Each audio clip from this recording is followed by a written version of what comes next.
Eles viviam entre nós. Trabalhavam, riam, fotografavam momentos em família. Até que um único instante revelou algo impossível de ignorar. Por trás de sorrisos e jantares à mesa, havia planos meticulosos, segredos que o tempo não apagaria e crimes tão frios que desafiam qualquer explicação lógica. Hoje, vamos entrar em histórias onde o lar, símbolo de proteção, se tornou cenário de horror. O primeiro nome que surge nesse território sombrio é o de Darlie Lynn Routier. Dallas, Texas, 1996. Madrugada de verão. Dentro de uma casa aparentemente comum, o caos se instala em minutos. 2 meninos, Devon, 6 anos, e Damon, 5, são brutalmente atacados enquanto dormem. O que mais tarde chocaria a polícia e a opinião pública não foi apenas o crime em si, mas a figura no centro da cena, a própria mãe, ferida, mas viva.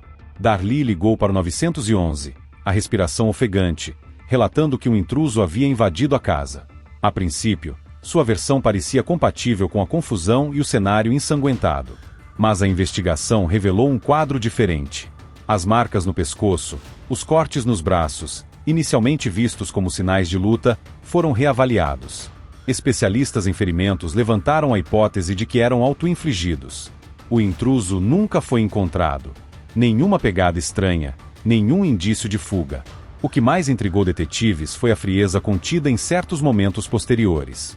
Um vídeo de poucos dias depois do enterro mostrou Darlie sorrindo e brincando durante a comemoração póstuma de aniversário de um dos filhos, cena interpretada por muitos como um retrato perturbador de indiferença. Sua defesa alegou que se tratava de uma tentativa de manter viva a memória do filho com alegria, não tristeza. Mas, no tribunal, a narrativa de mãe enlutada deu lugar à imagem de assassina calculista. Em 1997, Darlie foi condenada à morte por injeção letal. Desde então, mantém-se no corredor da morte do Texas, alegando inocência e aguardando recursos. Lá, o tempo é uma linha tênue entre a esperança e a inevitabilidade. O caso ainda provoca debates. Seria ela vítima de uma investigação falha ou culpada por um crime que desafia a compreensão? O segundo nome, menos conhecido fora dos Estados Unidos, é o de Lisa Montgomery, mas, dentro dos arquivos criminais, impossível de esquecer. Missouri, dezembro de 2004. Montgomery marca um encontro com Bobby Jo Stinnett, uma jovem de 23 anos grávida de 8 meses, após conversarem online sobre a compra de um filhote de cachorro. O que parecia uma transação inocente se transforma em um ato meticulosamente planejado. Ao chegar à casa da vítima, Montgomery a estrangula até a inconsciência e realiza uma cesariana forçada, levando o bebê consigo. A criança, milagrosamente, sobrevive. A brutalidade do crime, somada à frieza operacional, chocou investigadores experientes. Não houve discussão acalorada, nem impulso súbito. Cada passo indicava premeditação. Quando detida no dia seguinte, Montgomery tentava sustentar a farsa de que havia dado à luz recentemente. Mas exames médicos desmentiram a história em minutos. O bebê foi resgatado e entregue à família da vítima. O julgamento revelou uma vida pregressa marcada por abusos, traumas e transtornos psicológicos severos. A defesa tentou argumentar insanidade, apontando distúrbios dissociativos e danos emocionais profundos. O júri, no entanto, considerou que, apesar dos problemas mentais, Montgomery compreendia a gravidade de seus atos e foi capaz de planejar cada detalhe. A sentença foi morte por injeção letal. Em janeiro de 2021, ela se tornou a primeira mulher executada pelo governo federal em quase 70 anos. Testemunhas relatam que, na noite anterior, Montgomery parecia tranquila, conversando com advogados e funcionários da prisão. Poucas horas depois, deixou a cela para nunca mais voltar. Nos dois casos, há algo que ultrapassa as estatísticas criminais e invade o campo das perguntas sem resposta. São histórias que revelam mais sobre a fragilidade humana do que gostaríamos de admitir. O que leva uma mãe a cruzar a linha que separa cuidado de destruição? O que se perde no processo para que a empatia dê lugar ao vazio? Enquanto o corredor da morte mantém seu silêncio constante, o eco desses crimes ainda percorre salas de audiência, páginas de jornais e memórias de quem investigou. Porque, quando a sentença final se aproxima, as últimas horas não apagam o que foi feito, apenas ampliam a sombra que ficou. E essa sombra ainda se estende sobre outras histórias, histórias que continuam aguardando o momento de serem contadas. O limite entre amor e ódio, proteção e abandono, parece tênue demais quando analisamos as decisões extremas que algumas mães tomaram contra seus próprios filhos. A essa altura, a pergunta que incomoda é: Como alguém se prepara para o adeus mais brutal? Depois das histórias que começamos a desvendar, o tom escurece ainda mais ao conhecermos Lisa Leanne Graham. Em 2015, ela se tornou símbolo de uma frieza calculista que desafia a compreensão. Não foi um ato impetuoso nem um momento de descontrole. Foi um planejamento meticuloso, uma escolha fria e racional. Lisa contratou Kenneth Walton para matar sua filha Stephanie, então com 20 anos, sob a alegação de que a jovem era um peso impossível de carregar. Viciada em drogas, Stephanie não era apenas um problema para a mãe. Para Lisa, era um fardo que precisava ser eliminado. O cenário dessa execução foi uma estrada rural em Russell County, onde Walton esperou e, com 6 tiros, acabou com a vida da jovem. Mas a trama não terminou aí. O próprio marido de Lisa, após ouvir conversas suspeitas e encontrar evidências digitais, entregou a esposa à polícia. A justiça, perplexa, viu na atitude da mãe algo que ultrapassava os limites do imaginável. Condenada à morte, Lisa mantém-se na prisão, aguardando o desenlace da sentença. Enquanto isso, na costa do Golfo, outro caso cruza essa linha tênue entre cuidado e destruição. Heather Leavenworth Catton, uma figura que poderia ser confundida com qualquer mulher comum, escondeu uma verdade aterradora.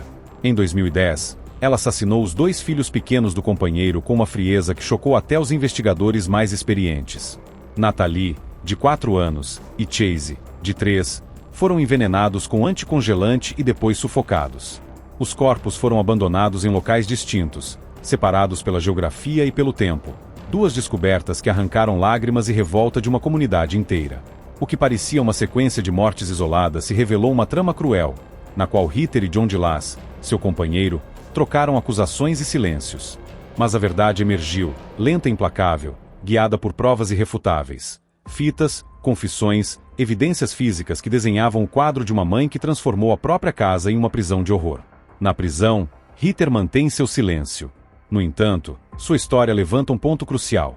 Até que ponto a desesperança e o ódio podem corromper a figura que deveria ser fonte de proteção? Entre essas narrativas, há algo que transcende os detalhes macabros dos crimes. O espaço em que se encontram as razões humanas, as falhas emocionais e as consequências de escolhas feitas num limite extremo. Cada caso desafia nossa compreensão do que é possível e, mesmo assim, insiste em permanecer sob os holofotes do julgamento público e das prisões que os aguardam. E, por mais que os processos legais se completem, a pergunta permanece aberta: qual é o preço real do fim dessa história? O desfecho dessas histórias não se limita à mera aplicação da justiça. Cada execução, cada sentença cumprida, carrega um peso invisível, uma marca deixada nas memórias de quem observa, no silêncio dos familiares sobreviventes e no vazio que jamais será preenchido.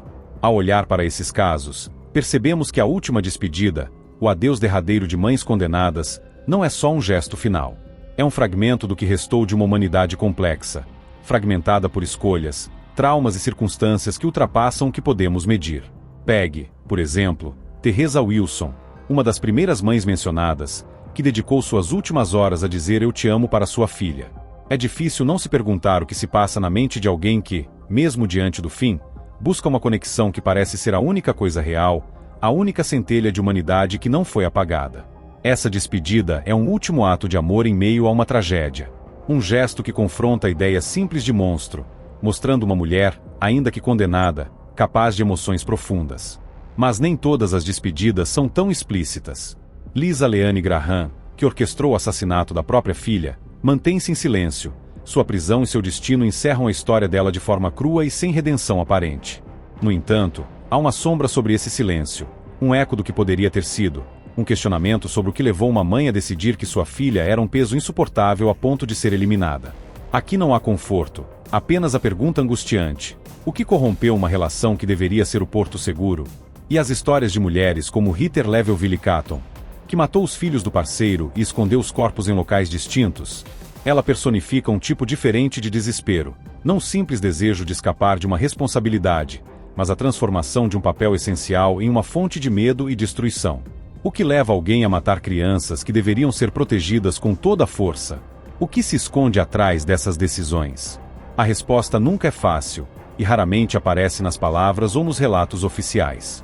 Em alguns casos, as razões são claras, ainda que nada justifiquem: busca por dinheiro, vingança, ou até a esperança equivocada de libertar os filhos de uma vida que a mãe julgava insuportável.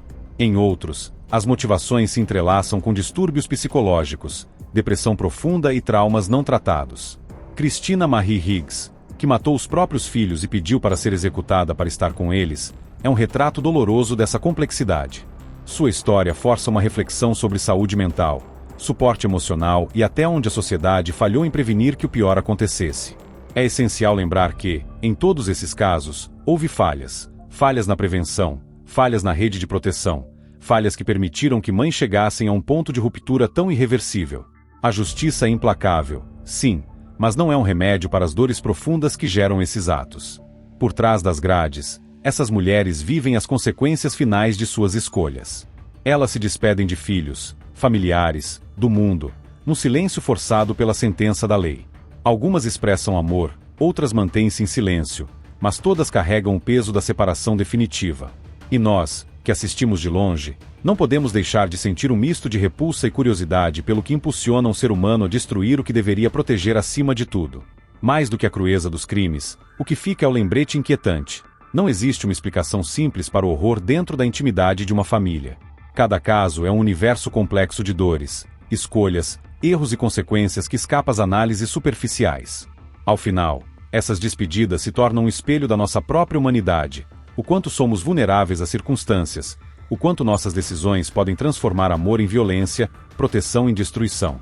E a pergunta que permanece, pesada e silenciosa, é: como evitar que essas histórias se repitam? Como proteger aqueles que dependem da força de uma mãe para sobreviver, quando justamente essa força se torna a mais perigosa ameaça? Não há respostas fáceis. Não há finais consoladores.